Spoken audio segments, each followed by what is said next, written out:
Very welcome my dear students to supergrade CUET. मैं हूं Pallavi ma'am और आज की वीडियो में बच्चे हम कोई बहुत ज्यादा काम की बात डिस्कस करने वाले हैं। यस, आप सभी जानते हैं कि सीयूईटी एग्जाम 2025 में अब आपके पास प्रिपरेशन चालू करने का समय आ गया है। हाँ जी बच्चे, अब आपको फुल ऑन अपनी प्रिपरेशन में लग जाना चाहिए। और प्रिपरेशन कैसे करनी होती है? ऑब्वियसली आप सिलेबस पढ़ते हैं, सिलेबस देख के आप सिलेबस के according one by one topics cover करने लग जाते हैं। बट बेटा, आपको क्या लगता है, क्या सारी के सारे टॉपिक्स सिलेबस में इक्वली इंपॉर्टेंट होते हैं? सिलेबस को पढ़ना बहुत जरूरी है, लेकिन बच्चे सारे के सारे टॉपिक्स का एग्जाम में वेटेज जो है वो इक्वल नहीं होता है। यस, कुछ टॉपिक्स ऐसे होते हैं जो सीयूईटी के बहुत ज्यादा रिपीटेड टॉपिक्स होते हैं, बहुत फेवरेट टॉपिक्स होते हैं और उनसे बार बार क्वेश्चंस एग्जाम में बनते हैं, या जिसका वेटेज कंपैरेटिवली ज्यादा होता है, उन टॉपिक से ज्यादा नंबर ऑफ क्वेश्चंस बनकर आते हैं। यही टॉपिक्स मिलकर हमारे मोस्ट इंपॉर्टेंट टॉपिक्स की लिस्ट बन जाते हैं बच्चे, और आप लोगों को बहुत अच्छे से स्मार्ट वर्क करने के लिए ये जरूरी है कि आपके पास भी ये लिस्ट तैयार हो। Do not worry, I am here, और मैं यहाँ आपको वो इंपॉर्टेंट टॉपिक्स की लिस्ट बताने वाली हूँ। बिल्कुल भी परेशान नहीं होना है, एंड तक पूरा वीडियो देखना है और अपनी प्रिपरेशन को लेवल अप कर लेना है सुपरग्रेड्स के साथ। चलिए लेट अस बिगिन। अब एक बहुत सिंपल सी बात है कि हमने एक गोल सेट कर रखा है और हमारा गोल है सीयूईटी एग्जाम में 100 परसेंटाइल स्कोर करने का। बच्चे, 100 परसेंटाइल स्कोर करने के लिए हम एक रास्ता बिल्ड कर रहे हैं, हम अपनी मंजिल तक पहुंचने के लिए एक पाथ को बिल्ड कर रहे हैं, और ये पाथ बहुत ही स्मार्टली बिल्ड किया जाना चाहिए। इसीलिए जरूरी है कि हम किन एरियाज पे फोकस करना है, अपनी एनर्जी को किस तरह से डिस्ट्रीब्यूट करना है, इस चीज को बहुत अच्छे से आइडेंटिफाई कर ले। यस, और इसको करने के बाद आपको करना क्या होगा बच्चे, बस जो मोस्ट इंपॉर्टेंट टॉपिक्स हैं उनको आप प्रायोरिटाइज कर लेंगे। ठीक है, प्रायोरिटाइज कर लेने का मेरा मतलब है जो सबसे ज्यादा इंपॉर्टेंट टॉपिक्स हैं, जो बार बार एग्जाम में पूछे जा रहे हैं, उनको सबसे पहले कवर कीजिए, उनको ज्यादा डेप्थ में पढ़ लिए। ठीक है, कवर फर्स्ट। ठीक है, और प्लस उनकी होनी चाहिए इन डेप्थ स्टडीज। आ रही है बात समझ में? वो टॉपिक्स को आपको कवर करना है डेप्थ में, बिल्कुल भी सुपरफिशियल लेवल पे नहीं कि रीडिंग हो जाने से हो जाएगा, नहीं। हर एक लाइन को बहुत ध्यान से, अगर कुछ एक्स्ट्रा रिसर्च करनी पड़ती है फॉर इन डेप्थ स्टडीज, आपको इतना सा काम करना होगा। ठीक है, तो ये दो चीजों का ध्यान रखना है। प्रायोरिटाइज करने का मतलब है सबसे पहले उन्हें खत्म करिए और उन्हें इन डेप्थ में स्टडी कीजिए। तो सबसे ज्यादा अगर आप एक ओवरऑल ज्योग्राफी के पेपर का एनालिसिस समझते हैं बच्चे, कहीं ना कहीं 16 to 14 क्वेश्चंस इजी लेवल पे पूछे गए हैं। 28, 27, 28 मतलब आप देख रहे हो more than 50% of your exam, more than 50% of your exam is of moderate difficulty level, and just 10% of your exam, 10 to 12% of your exam hovers around a high difficulty level, very difficult level पे के questions आते हैं। तो आपका exam जो होने वाला है मॉडरेट डिफिकल्टी लेवल का होने वाला है। इसीलिए मोस्ट इंपॉर्टेंट बात जो आपको याद रखनी है, बहुत ज्यादा डेप्थ में नहीं जाना है, बहुत एक्स्ट्रा फैक्ट्स यहाँ वहां से नहीं पढ़ना है, फोकस सिर्फ एक चीज पर करना है, एनसीईआरटी बुक्स। आपका जो मॉडरेट लेवल ऑफ डिफिकल्टी का एग्जाम है, जो इजी लेवल ऑफ डिफिकल्टी के क्वेश्चंस हैं, वो टैकल हो जाने वाले हैं आपकी एनसीईआरटी टेक्स्ट बुक से, और उसमें आपको कम समय लगने वाला है। एक बुक को पढ़ना है 10 बार पढ़ लेना है, इस बजाय इसके कि आप 10 अलग अलग बुक्स को पढ़ें। एक बुक को 10 बार पढ़ लोगे, 100% पूरी याद हो जाएगी, और बेटा क्वेश्चन सिर्फ वहीं से आते हैं। किस चैप्टर से ज्यादा या कम आते हैं ये चीज देख लेते हैं।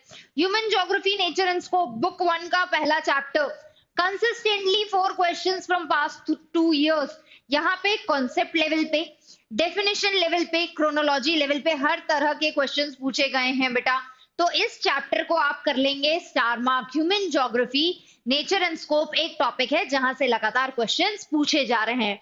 World population distribution density and growth 1 और 2 क्वेश्चंस। ठीक है, एक एवरेज लेवल पे यहाँ से क्वेश्चंस पूछे गए हैं, 1 या 2 क्वेश्चंस, उतना ज्यादा वेटेज हमें नहीं दिख पा रहा है। पॉपुलेशन कंपोजिशन से 101 एक क्वेश्चन हार्डली पूछा जा रहा है। प्लस ये डिलीटेड चैप्टर है तो इसे आप एंड में कवर कर सकते हैं, बहुत ज्यादा इंपॉर्टेंस इस चैप्टर की नहीं है।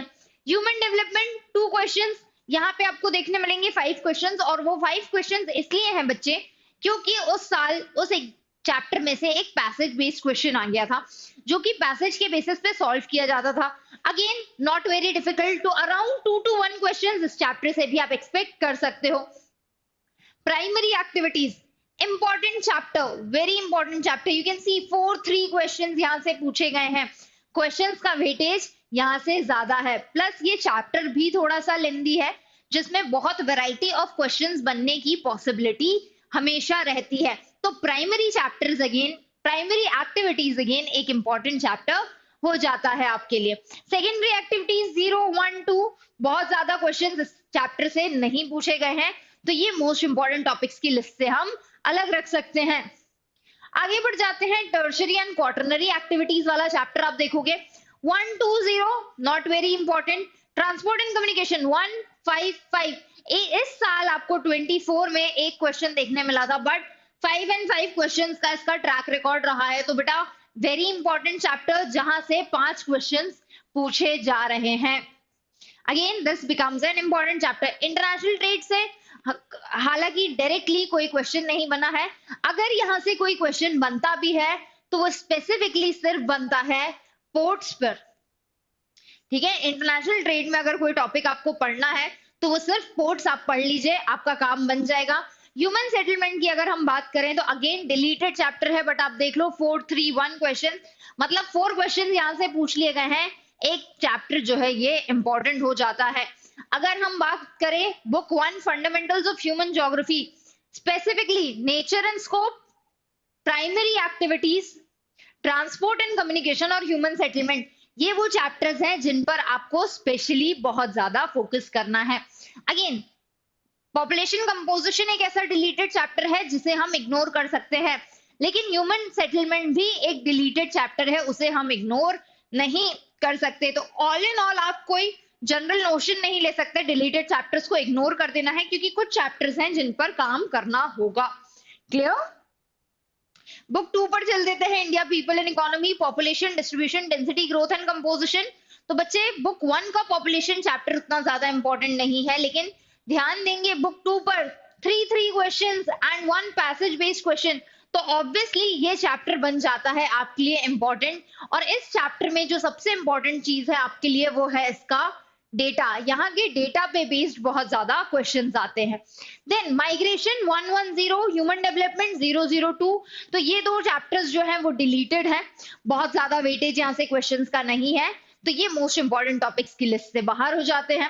Human settlement again 3 questions, human settlement एक इंपॉर्टेंट चैप्टर बन जाता है क्योंकि यहाँ से क्वेश्चंस लगातार पूछे गए हैं। लैंड रिसोर्सेज इन एग्रीकल्चर और वाटर रिसोर्सेज 221, 122, तो बेटा ये चैप्टर्स अगेन ऐसे हैं जहां से 1 या 2 क्वेश्चन हर साल पूछे जा रहे हैं, बहुत डिफिकल्ट चैप्टर्स नहीं है, इसलिए इनको आप सेकंड लेवल प्रायोरिटी पे रख के बिल्कुल जल्दी से खत्म कर सकते हैं, ठीक है। तो फर्स्ट प्रायोरिटी पे नहीं भी रखें तो ये चैप्टर्स आ जाएंगे सेकंड लेवल प्रायोरिटी पर, है ना। अगला आ जाता है minerals and energy resources 3 to 5, तो बच्चे important question, important chapter, location based questions यहां से बहुत बन सकते हैं। मैन्युफैक्चरिंग इंडस्ट्रीज, इस साल यहां से एक पैसेज बेस्ड क्वेश्चन बन गया था, बट जनरली यहां से बहुत ज्यादा क्वेश्चंस बनते नहीं है, सो एक सेकेंड लेवल प्रायोरिटी का चैप्टर हो सकता है। Planning and sustainable development 2-5 questions, इस साल एक भी क्वेश्चन नहीं था, तो इट्स ओके, ये भी बहुत ज्यादा इंपॉर्टेंट नहीं होगा।